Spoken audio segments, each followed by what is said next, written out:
Good morning and welcome to the Lakers Lowdown. I'm Anthony Irwin. Today on the show, Darvin Ham had the response I've been hoping for to all of the reports about the disconnect in his locker room. We got a report on the extent to which Jeanie has Darvin Ham's back. And in a rather shitty way, the Lakers got a little bit of help out there in terms of margin for error as Ja Morant appears to be out for the rest of the season. So, lots to get to today. Let's go ahead and dive on in. We start, though, with Darvin Ham, right? I've been doing a lot of reporting throughout the season about the vibe in his locker room, the way that some of the guys see him, some of the deficiencies that some of those guys have pointed out in talking about him kind of behind the scenes. Obviously, everybody doing so um, through anonymity, right? Dude, it's always so funny when people whine about anonymity. Would Darvin Ham prefer a player to like or some a player's close friend or a player's agent? Would they rather that person go on the record and and say that stuff with their name? Like, is that what like that would be I mean, it would be a lot more fun from my perspective. It'd be it would be nice to be able to go out there and say, like, yeah, so and so is saying this about so and so. Here's how I know, blah, blah, blah, blah, blah. But anyway, I digress. When I reported all that stuff, and especially after the Athletic reported all that stuff, I uh I was really hoping to hear eventually that Darvin took all that stuff or hear from Darvin, right? I was really hoping to hear that Darvin took all those reports and the leaks and the breakdown in communication to heart and was going to talk to the guys in the locker room, have a heart to heart, um, you know, and allow for more two-way communication from some of the guys who have felt like they haven't been heard this season. And obviously, and I kind of get it. I understand where Darvin may have been coming from, where he gets met with all of those reports. It's very thorough reporting. It has been ongoing reporting, right? For those who have been paying attention to my stuff, and apparently the Lakers are now paying more close attention to the stuff that I report as well. Um, but I understand in the heat of the moment why Ham would kind of lash out there, right? It's your first time facing this kind of noise. To this point, whenever Ham has been, or whenever the Lakers have faced criticism, or the coaching has faced criticism, it's been with an excuse, right? Well, he's a first time head coach. Well, he has Russell Westbrook. Well, after they got swept, right? Well, Denver is just better. And the Lakers, it was kind of a miracle that they were in the Western Conference Finals anyway, blah, blah, blah, blah, blah, blah, blah. And this time, though, it was the very first time that Darvin faced criticism of his own creation. It is his fault that players have felt like they can't communicate with him or don't feel like they have been heard when it came time to make some of these decisions. I totally understand why role players would get sick of the head coach only feeling like he actually has to answer to the people who pay him or his superstars.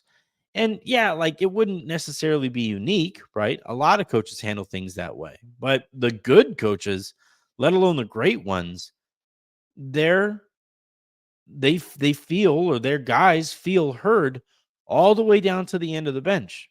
Obviously, the guys at the end of the bench's input isn't going to matter as much as the guys at the top of the roster.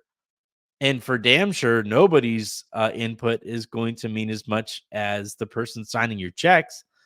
But still, that communication has to go both ways there and has to be productive. So when Sam Amick of The Athletic reported that Darvin and the Lakers had a kind of hash it out film session, that piqued my interest and it made me kind of happy. Here's what Amick wrote again for The Athletic. One day, quote, one day after another of James's former coaches, Miami's Eric Spoelstra had shepherded a 110-96 Heat win in which the Lakers had 21 turnovers. Ham decided that an unfiltered film session with his team was in order. The whole basketball world had been told that there was a disconnect in their locker room, and so it was that he decided to open the floor to any and all players who wanted to share their frustrations. The result, he said, was the kind of communication that should help them going forward. Quote here from Ham. Hell yeah, I opened the floor, Ham said while explaining the session. Give me some feedback. I don't have pride. My pride is not crazy. My ego, all that. We had a couple players speak up. I'll just leave it there. We had a few guys speak up, and right or wrong, I love it. I agreed with most of it, and I disagreed with some. End quote. All around. Yeah, good. Awesome. Now, apparently this took place before, let's see, the Lakers. I'd have to look at their schedule again. And pardon me, I should have had this pulled up anyway.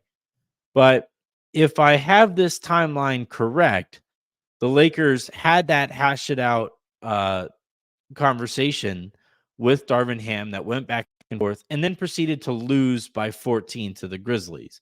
So, like, the timeline here is a little tricky. I certainly hadn't heard about any kind of a hash it out conversation, whatever, but still, there's no reason to believe he's lying here. I have not heard in asking around about this that he's lying. It is certainly the kind of thing that the Lakers needed, right? And maybe if it doesn't result right away in an immediate uptick in vibes and production, um, and maybe, look, the Lakers have been such a weird team this year that they would get up for the Clippers and then they might turn right back around tonight by the time you guys are listening to this and lose to the Toronto Raptors. It's been a really weird, entitled bunch that, kind of takes a team like the Raptors for granted and really understands that they have to bring it so that they don't get embarrassed, let alone have a chance at beating a team like the Clippers.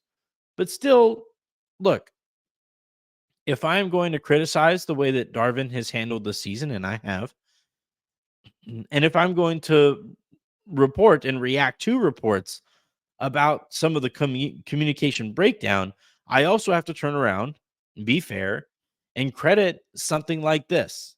And I said that this exactly was the kind of thing that the Lakers needed, because it was. Like, again, the only reason players, well, not the only. Sometimes this happens regardless of what's going on there. But a lot of times when any kind of a protest happens, right? It's because a person or a big swath of people do not feel heard in the traditional communication or lines of communication, right? And in this case, or in the NBA and in professional sports, whatever, those protests come in the form of leaks that go out there because either that player or that player's agent or that player's friend doesn't feel like or has heard that player say that, like, yeah, I guess I'm just here. I'm not worth listening to.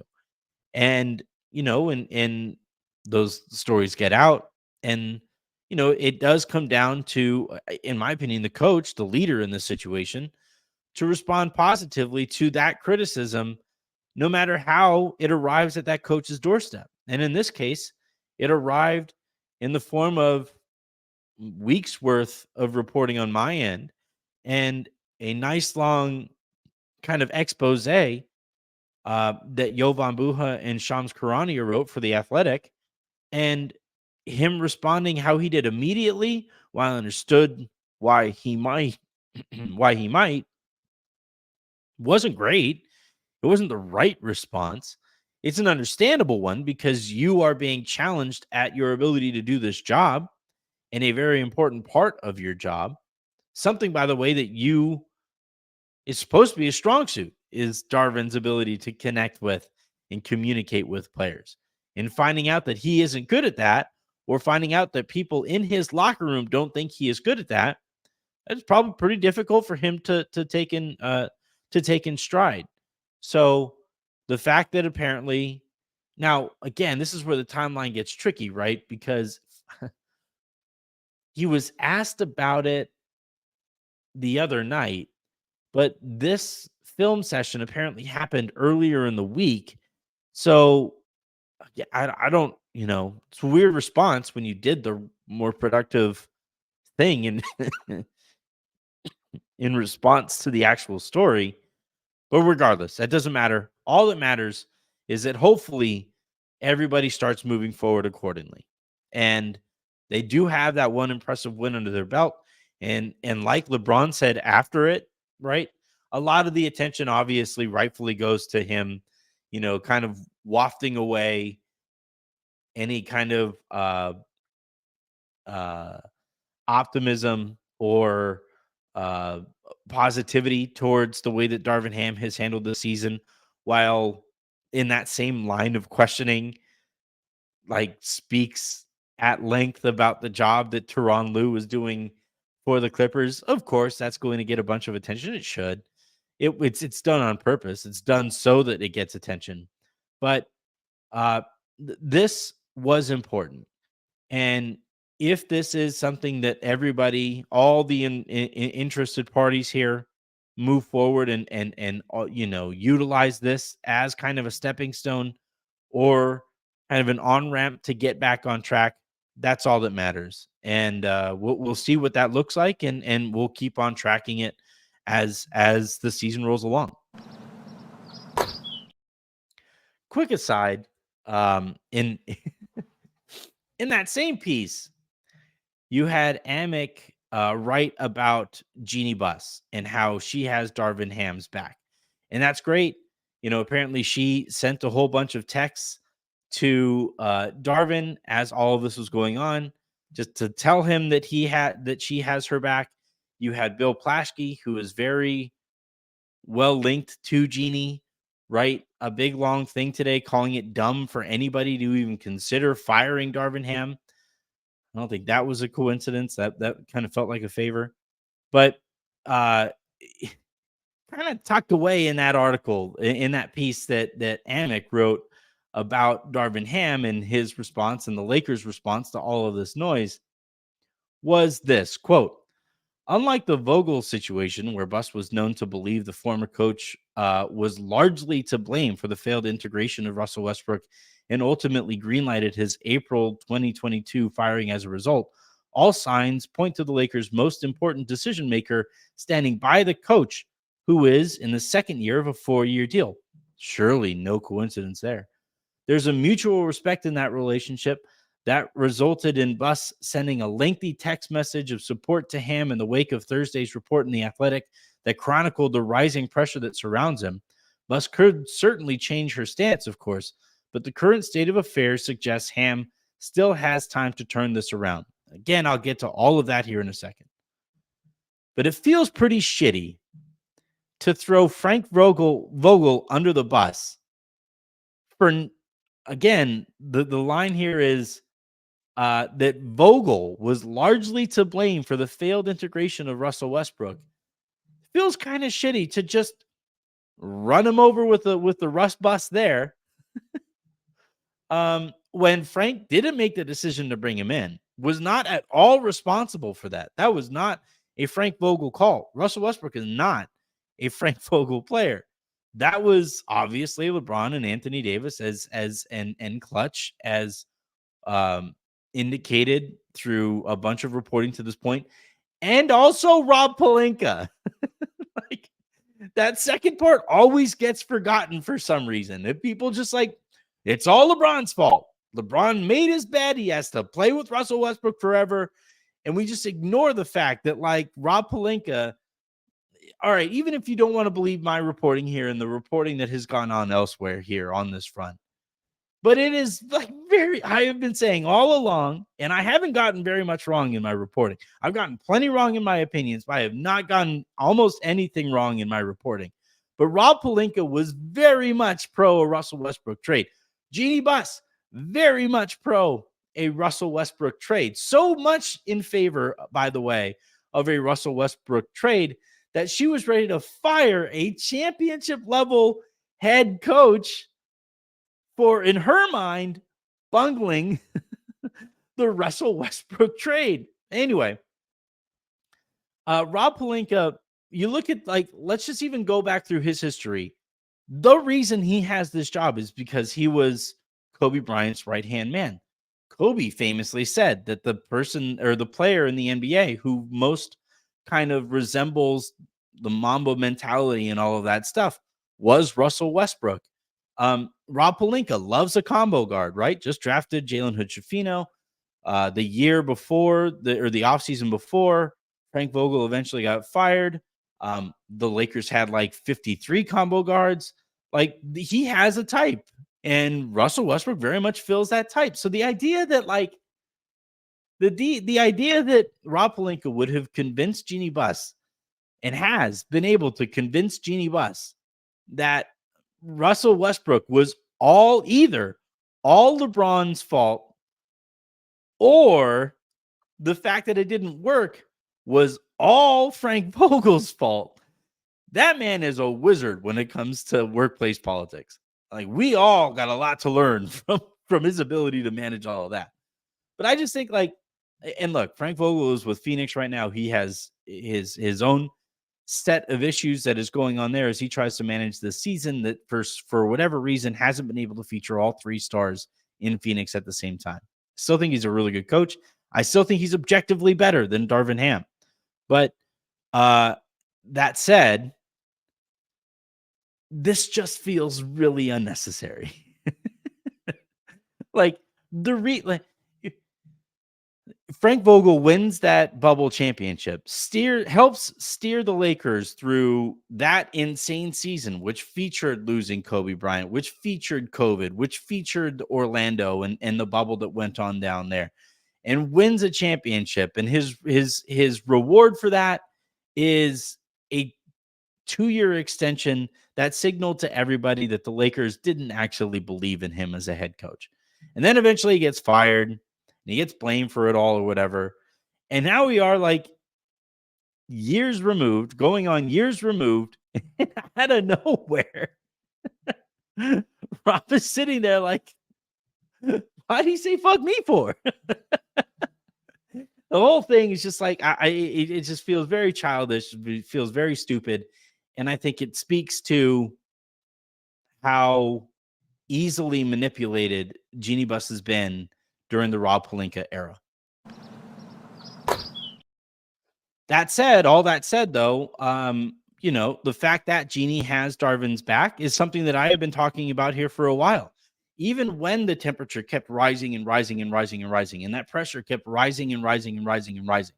Every time that you guys have hopped on here and listened to me talk about it, I have always been saying that I don't think Darvin Ham is in immediate danger because he's on a 4-year deal, the second year, by the way, of a 4-year deal, because Rob Pelinka can't take a loss on another head coach.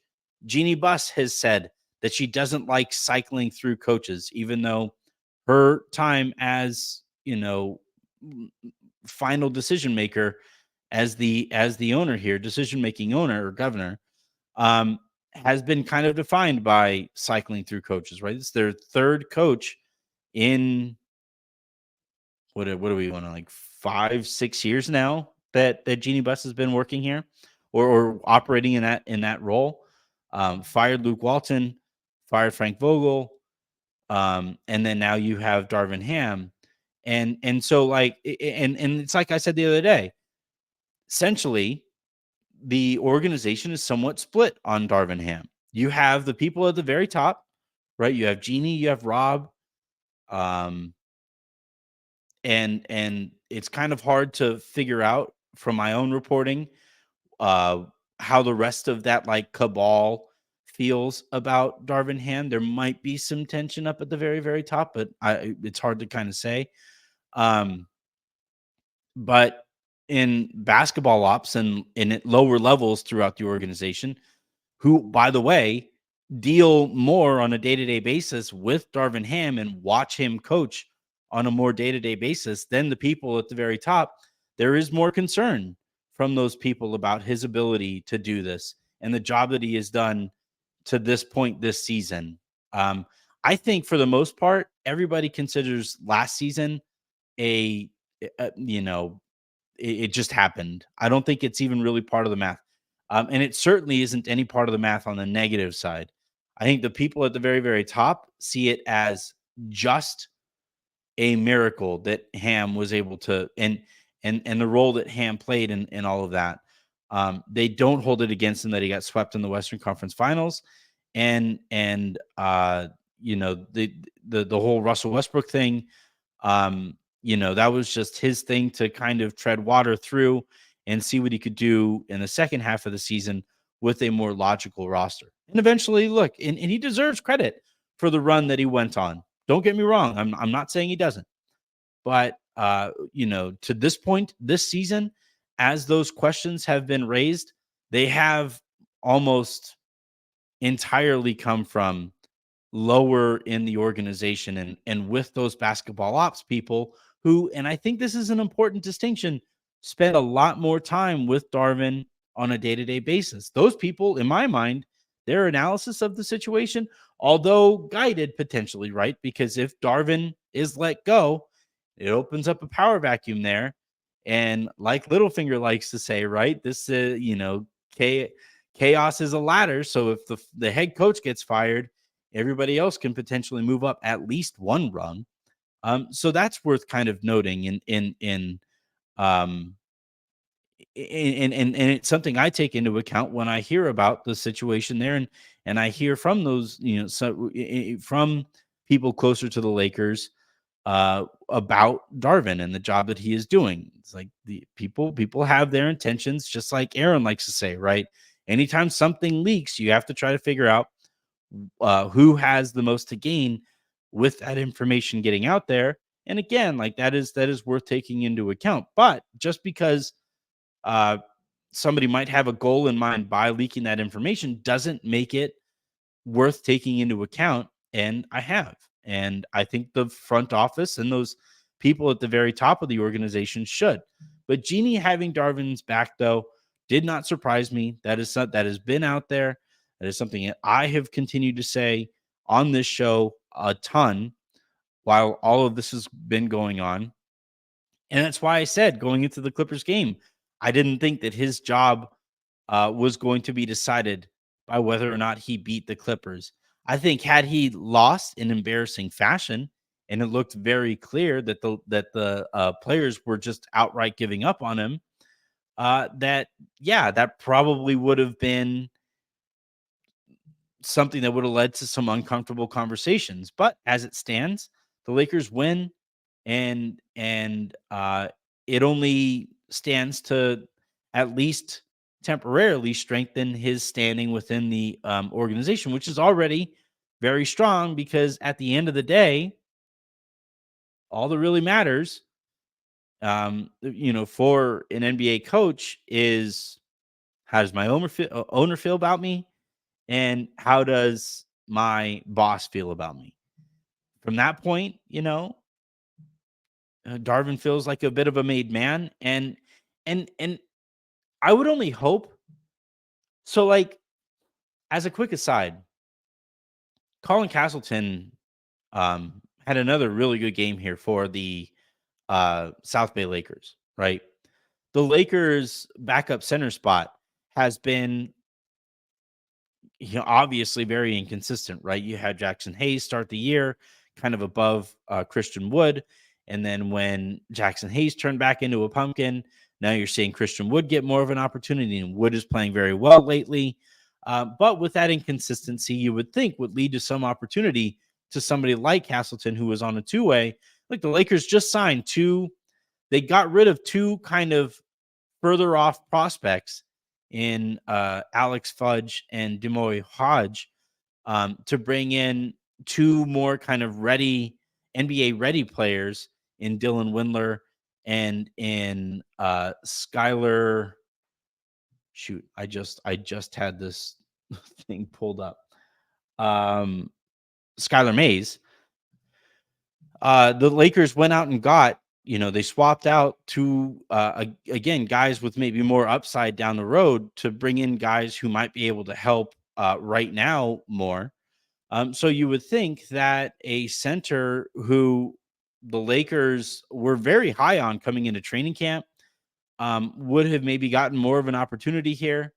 But I do think, though, that the reason I mention all of this is because, if Ham has that amount of trust from the people who would eventually fire him, I would have liked to seen him get a little more creative with some of the end of bench stuff. Maybe play Max Christie a little bit more. And for damn sure, you would think that he would only further that trust from those people at the very top by playing the people that they signed the biggest checks for. So it's just, as we now know, that Jeanie Buss and Rob Pelinka feel a certain way about Darvin Ham. Yeah, I would like to see him. It just, I would like to see him operate as such, and maybe look, maybe that's what that looks like when he gives Cam Reddish more leeway than a coach normally would.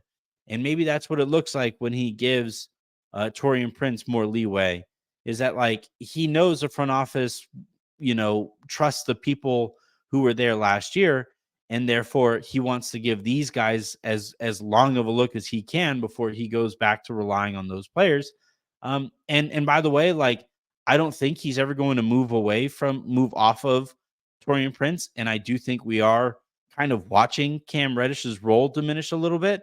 And so maybe it is a bit of a process, like Ham talks about when he calls the season a marathon.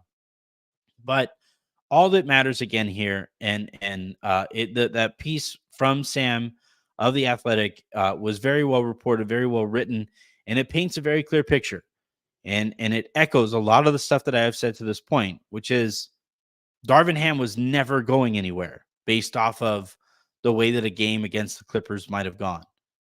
Maybe some tensions would have risen even further, and maybe he would have gotten some questioning from the people at the very top of the organization, rather than a lengthy text about how much Jeanie Buss admires him and respects the job that he is doing. Maybe maybe the tone of that conversation is different, or whatever, but still, it is worth noting here moving forward that is the situation there for Ham, and that likely isn't changing anytime soon, considering how poorly the first half of the season has gone. You would think it's going to go better, and therefore he's probably going to regain a little bit of trust as such. All right, last thing before we get out of here, and I hate talking about injuries this way. I hate talking about injuries. I hate injuries. This is the worst part of professional sports and just sports in general is injuries. But the Memphis Grizzlies announced that Ja Morant was going to undergo surgery on a torn labrum in one of his shoulders and is going to be missing the remainder of the season. The Grizzlies had been kind of turning things around and figuring things out. Right? We just watched Ja Morant play really well against the Lakers as the Lakers lost to the Grizzlies. And maybe you got a little nervous that the Grizzlies would creep back into the play-in picture. But without Ja Morant, we saw what that team looked like all year. I just don't think they have enough firepower. It's been the season from hell from them, as they are now going to play basically the bulk of the season without three very important, foundational pieces. Obviously, Ja, they haven't had Steven Adams all year, and Brandon Clark has also not been available after tearing his Achilles late last year. It's a bummer to find that out, but from our perspective, as we look at the Lakers season, this is notable, right? This is a team that could have contended with the Lakers for one of those spots. Now, I do think they kind of fall by the wayside. They probably become a seller now. That was a team coming into the season that I don't think you would have anticipated being a seller. So, like Marcus Smart becomes available, Luke Kennard probably becomes available. I don't think they go into full rebuild mode, but excuse me. But if you can turn a couple of role players into some assets here, um, in what is going to be a lost season, then, I think they'll probably take that opportunity. So, just a couple names to throw out there. And again, it's a real bummer that this is how the season is going to go for Ja. Again, I know I have made those jokes. I have rang my hands when it comes to Ja's behavior and his immaturity.